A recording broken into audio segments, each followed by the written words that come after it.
Alright guys, anyone remember these cassette adapters? Because I sure do, man. I forgot exactly what they did. Uh, couldn't you like use it as like an aux cable, right guys? I'm not sure exactly. Let's check it out. Simple? On this channel? Sounds impossible. I know, right? But really, it's pretty simple. Yeah, right. Let's just take a quick peek at... Oh. I guess it is pretty simple. Yep, told you so. I am in fact capable of That giant sound system? That's not simple. making shorter videos. That's totally 2000 style though. Well, this gag sure isn't helping.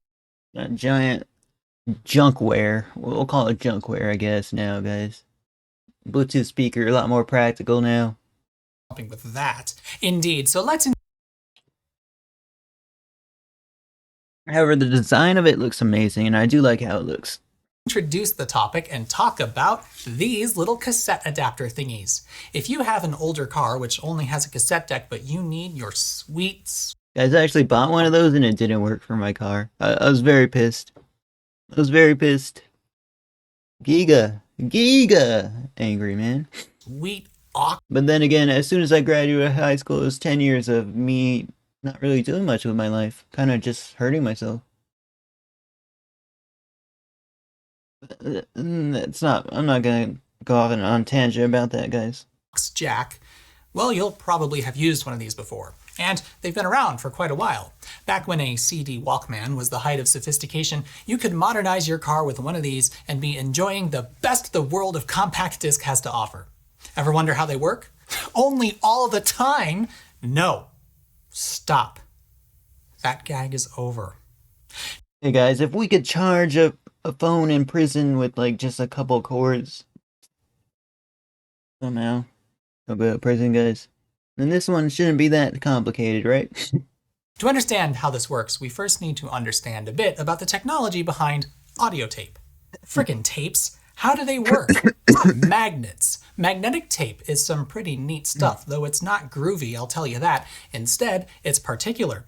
Conventional Type 1 audio tape is simply a thin ribbon of plastic backing which has a bunch of finely ground up rust smeared all over it.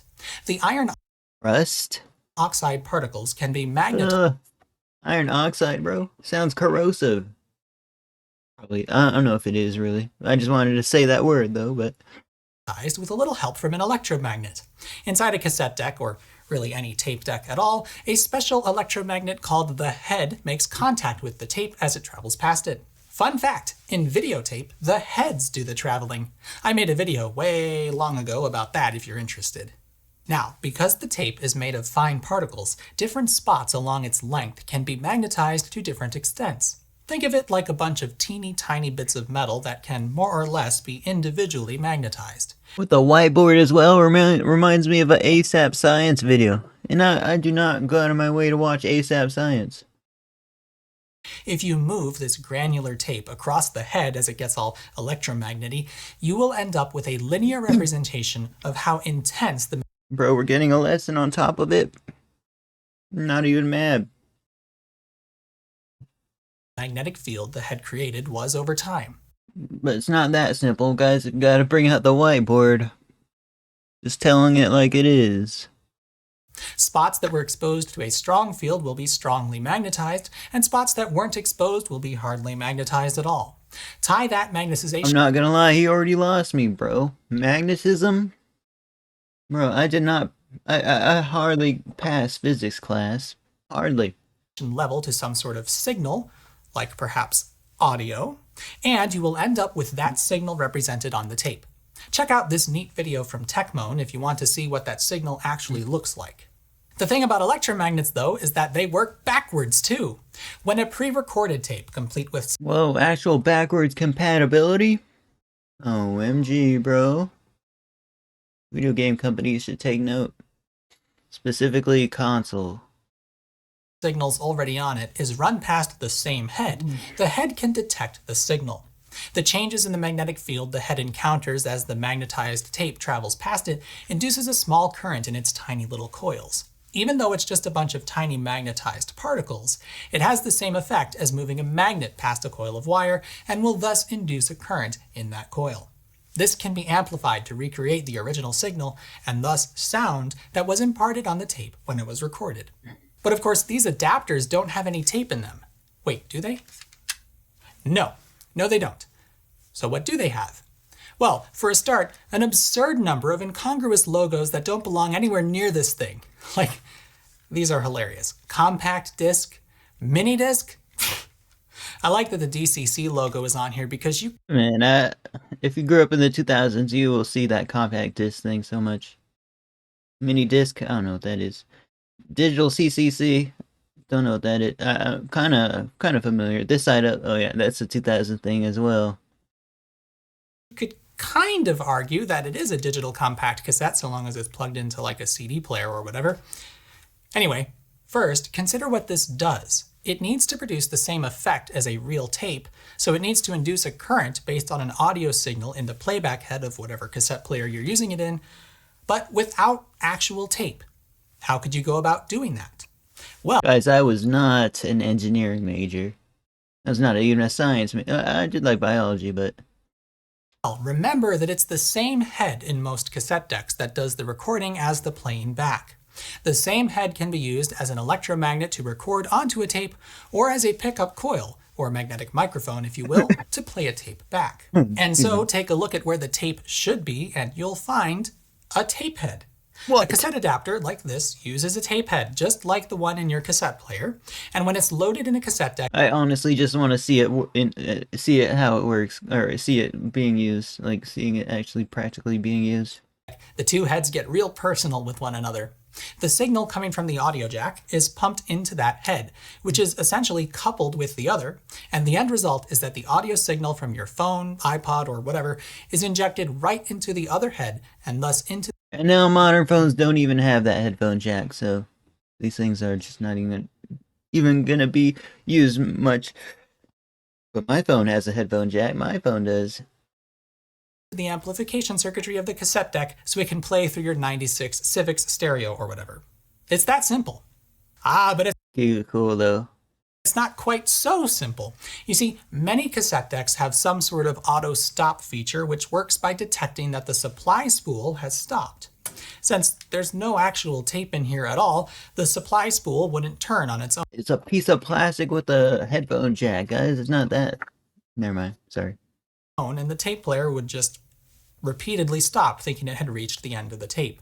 So these usually contain a mechanism to cause the supply spool to turn with the take-up spool, the latter of which is turned by the cassette player itself, to prevent this from happening. Some models will also prevent the reels from turning backwards, forcing an auto-reverse deck into the forward position and ensuring the playback heads align with the little broadcast heads, if you will, of the adapter. And is it really so simple as a playback head wired to an audio jack? Wouldn't there need to be some sort of circuit in there to make the signal from the audio jack work? Well, let's find out by taking this apart. It turns out that, yep, it literally is that simple. Just the wires from the jack going right to the head. I'm so glad this is outdated. Look at the computer chip on that. That is embarrassing. Nowadays, a $10 vape has more. A lot more. Now, this head might be designed specifically for this purpose, though I kinda doubt it, but I suppose it is possible. You can barely call that a computer chip, guys. Since the same head can record and play on a typical cassette deck, could this be used in reverse?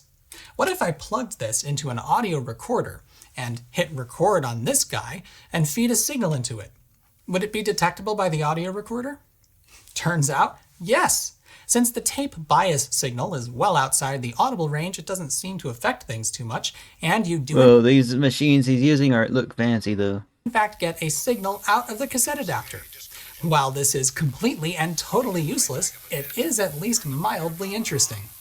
You might be wow, what? That's awesome. Surprised at the audio fidelity these don't have those devices though, so things are capable of when used in the more normal fashion.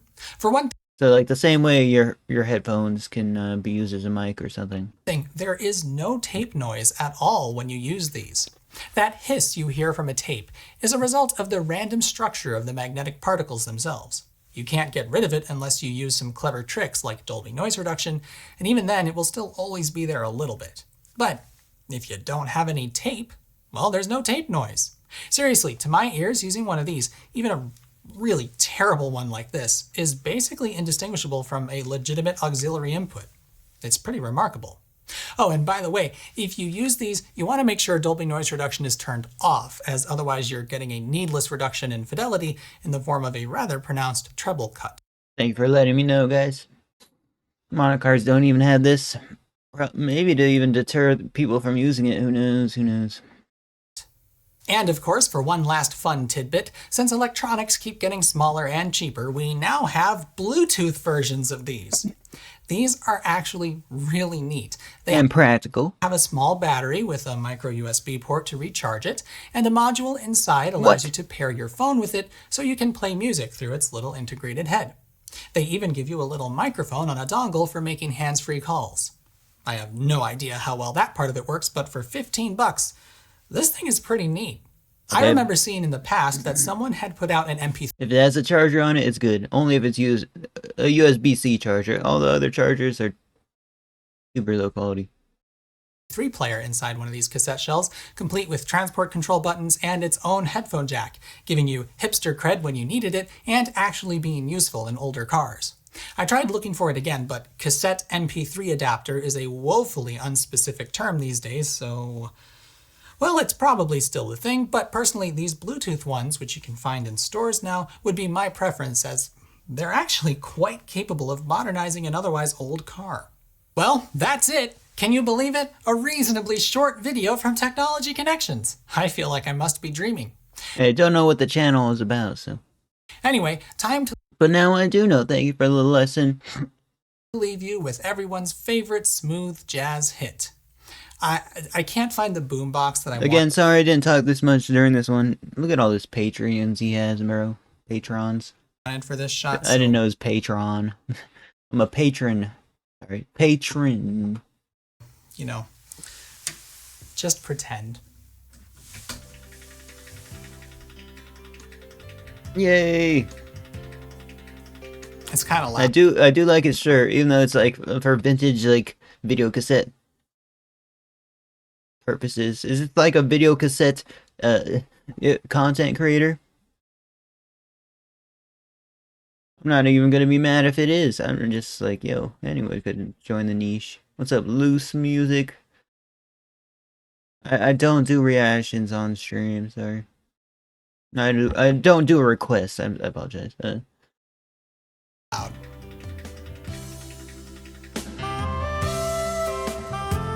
Woo! But you need your sweet, sweet aux jack. That didn't go well. Conventional Type 1 audio tape, which this is not, is simply a thin ribbon of plastic. Yeah, I should get a Type 1 tape. Shouldn't I? We can't. I wonder if there's actually someone like in the room when he's filming these outtakes, guys. If there wasn't, I'm not even not bad. We can't use this chrome tape because you pedants would be like, that's a Maxell XL2, that's not Type 1. Because I'd be doing the same as well, man. One tape, so gotta change it and talk about these little cassette adapter thingies. Ooh, that was a bad. My nose itched. Ironically, these cars made the tape deck more future ready. I haven't not even seen the term future ready, but I like it. Probably a fine take. Well, range, it doesn't seem to affect things too much, and you do in fact get a signal this is really rattly. That magnetization level to some... tie. That was the word tie. I was like, tie? That doesn't make any sense. No, you wrote that word.